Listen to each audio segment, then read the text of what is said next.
La coopérative Agrial, soucieuse de son empreinte environnement, a dévoilé son plan climat 2035, avec pour objectif de réduire son empreinte carbone de 35%, tout au long de la chaîne de valeur, de la ferme au produit fini. Avec son service agronomique, Agrial explore de nouvelles voies de fertilisation. Une troisième voie s'offre à nous, une fertilisation biologique. Elle rentre pleinement dans la démarche combinatoire, à savoir coupler l'azote minéral et ou organique avec des bactéries fertilisantes, telles le Free-N, avec un objectif de rendement et de qualité. Le Free-N 100 s'inscrit pleinement dans cette démarche que Agrial a initiée à travers son plan climat. Alors qu'est-ce que le Free-N 100 ? Le Free-N 100 est une solution bactérienne qui va aider la plante à fixer l'azote de l'air, et notamment le N2. Que ce soit sur les céréales, les colzas ou le maïs, les bactéries vont travailler en synergie avec le système racinaire de la plante. En effet, la plante, via le phénomène de photosynthèse, va produire des exudats racinaires, que ce soit des sucres, des acides aminés, qui vont être une source de nutrition pour les bactéries.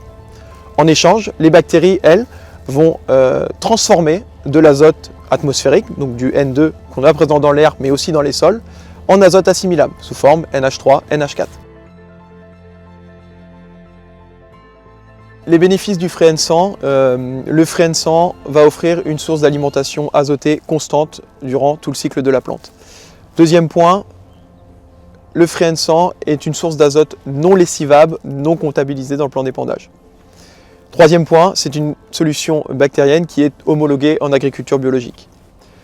Les clés de la réussite du Free-N 100 vont reposer sur un bon positionnement du produit, c'est-à-dire du stade émergence jusqu'à la fermeture du rang sur les cultures, en conditions humides, c'est-à-dire le matin, le soir, avant une pluie ou après une petite pluie, afin que les bactéries puissent bien descendre au sol et faire en sorte qu'on ait une bonne multiplication des bactéries et une bonne synergie entre le système racinaire et la plante. L'autre point que je rajouterai, c'est qu'on ait une température du sol qui soit supérieure à 7-8 degrés afin que les bactéries puissent se multiplier très rapidement et faire en sorte qu'on aille fixer de l'azote très rapidement pour la plante. À travers ce qu'Antoine vient de nous présenter, on voit tout l'intérêt et les bénéfices que le Free-N peut nous apporter, qu'il peut apporter aux adhérents, qu'il peut apporter à la production de céréales et d'autres cultures. Il est nécessaire de trouver de nouvelles voies de fertilisation. La réglementation va évoluer, mais il est aussi important d'aller chercher des rendements supplémentaires, chercher de la qualité. Et le Free-N 100 va répondre à ces attentes.